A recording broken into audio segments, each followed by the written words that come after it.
diagnosis of obesity, we know it is most common thing to do is a BMI test. What is BMI? It is a basic metabolic, it is the weight in kg divided by the height in meter square. Next slide, please. So we have seen it like BMI, it is all the repetition. The less than 18.5 is underweight and more than 30 is obesity, and 30, 40 and up to 60, this is called a morbid obesity. Next slide, please. So one more, it's not only BMI which is important to assess the degree of obesity.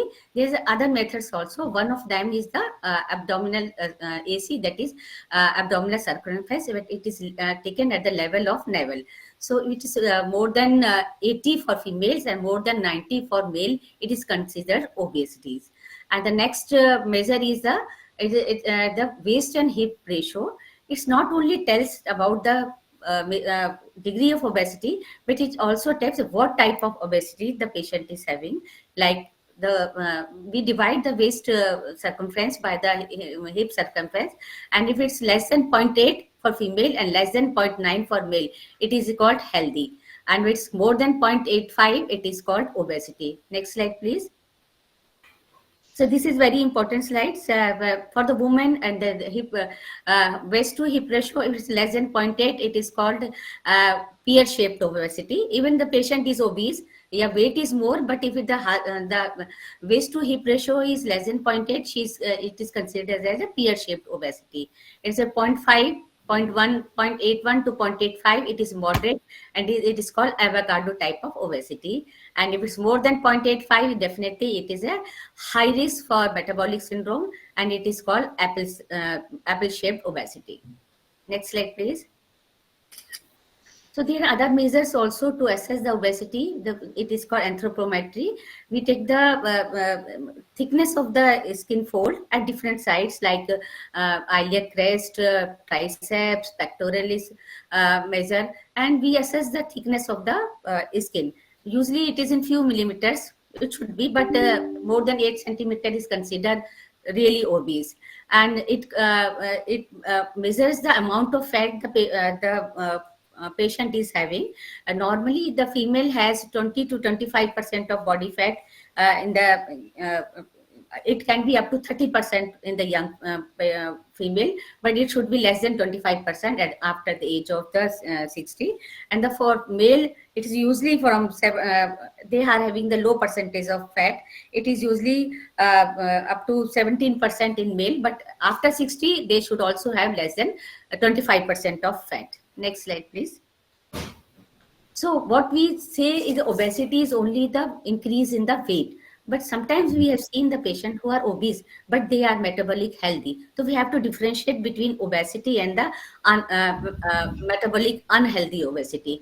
So what are the criteria? Some patient can be lean and they are not obese, but they are metabolic unhealthy also. So what are the things which should be taken care of? What are the signs of metabolic health? Like your BMI should be 18.5 to 24.9 for the as a WHO guidelines, or in our case, as Madam said, it should be less than 23. The blood pressure should be less than 120/80, and LDL should be less than 100 milligram per DL, and your HDL should be more than 40 milligram. The triglyceride in the blood should be less than 150. The fasting blood sugar should be less than 100 milligram percent, and the waist height man, it should be less than 40 inches, and for women it should be less than 35 inches. So now coming to the causes of obesity, we all know it is an imbalance between the intake and activities. When your food is more and activity is less, definitely you are going to put on weights, and the modern lifestyle contribute a lot towards the accumulation of fat in our body, and the poor choice of food and poor diet is also responsible for the obesity. Next slide, please.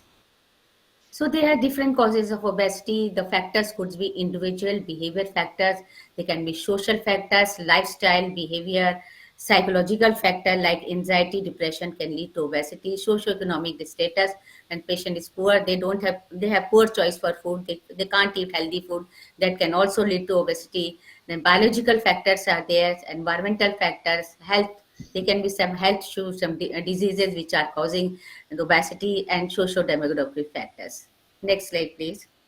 So this is a busy slide. What is the cause of causation of obesity? When your intake is more, you take very frequent high glycemic index food, your blood sugar raises abruptly, and it causes increase in the insulin spike. Your blood sugar is handled by liver, but liver cannot handle all the sugar which you are eating. It can accumulate only 100 gram of glucose in form of glycogen, and your muscles can handle up to 500 grams of glucose in body as glycogen. If we are eating more than this fat, this even glucose is converted into triglyceride and LDL, and the fat is deposited in our adipose tissues, and then the cycles start. Your fat cell start to secrete leptin. Leptin is a hormone which is secreted by the fat cell, and it prevents the hunger. But sometimes there is a resistance to leptin, or there is a deficiency of the leptin, which causes the patient is not able to control their hunger, and they eat a lot, and this your hypothalamus is not reactive to this increased levels of leptin. Or there can be some gut factors also, like hormones ghrelin, which is produced by the stomach cells, and it causes hunger and increase your demand. Next slide. This is very complicated, but the things are that this is the causes of obesity. We know the causes of obesity is nutritional, which is related with the diet, or there can be non-dietary factors also. First come to dietary causes is the repetition of the thing, like junk food, and then the food which is rich in trans fat, cold drinks and beverages, and especially artificial soya beans. It is obesogenic. When you take a healthy, this pure soya, that is okay, but when we take these soya chunks and all, they are not very healthy. Lack of foods which are low in fiber, that is very much contributing to the fat deposition. Then the pesticide is also obesogenic. Then there are some bad bacteria in the gut which causes your hunger pangs, and they craving for the sweet foods. Then the high omega-6 fatty acid is also linked with the obesity. What are the non-dietary factors? Lack of exercise, the sedentary lifestyle, lack of sleep or oversleeping, anxiety, depression, vitamin D deficiency, keeping hot food or solid in the inside plastic container. This is very risky. It releases some oxygen and obesity causing factors, so these should be avoided. Insufficient water intake and chronic dehydration also leads to obesity. Wrong eating habits, like eating too rapidly, you are not chewing your food and just gulping the food, it also causes obesity.